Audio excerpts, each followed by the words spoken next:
story is mainly about a Native American girl named Carlos. She's very smart. She comes from a poor, stereotypical Native American family, but she's really smart. She's actually the first successful Native American in her family to go to college. She goes to Washington State. While she's there, she reads a book by Harlem Antwater, and she finds out that he lives in Seattle. So she takes a Greyhound, goes there on a journey to try to find him. She finds a homeless man who knows the address to where he lives. She sits and talks to him a little bit, negotiates with him. She ends up finding where he lives and goes there. Turns out he's right next to another McDonald's. So, after sitting out of his front yard for a while, she contemplates what she's gonna do, a little nervous. So she finally gets some nerves, builds up a game plan, and goes in, knocks on the door. After talking for a while, he turns out to be extremely rude to her. Not the nicest person. She pursues on and gets the answers that she wants. Later on, she meets him at his used bookstore and talks more about his life and all that. Turns out he comes from two white folks, which is a lot different than what she thought of. He ends up leaving her, and that's pretty much it. Comparing and contrasting them two, they're both Native American. They both have a love for poetry.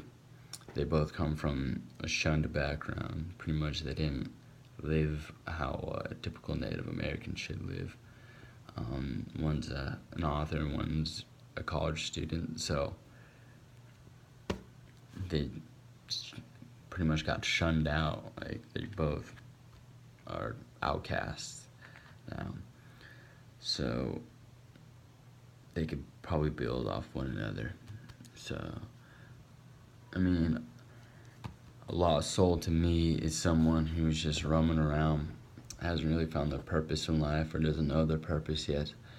And I feel like that's what both of them are. They're kind of lost souls, or looking for their purpose, because they're shunned away from the reservation, Carlos is, and it's just they feel like they're outcasts in the whole situation, even though they could easily better themselves and not just live a poor background. This is called Search Engine because, I mean, Corliss is a character who changes in the story for sure, because she figures out people are not what they say they are, or their idols aren't what they are. They're just hiding behind a smile, a mask, that is. That they're actually really lonely and just desperate inside, and they just portray themselves in their books as other people. But this is called Search Engine because it's figuring out the truth about things, or the truth about stuff within you. That's what she did. She went out from the regular native lifestyle, left the reservation, a successful college, and she just found herself.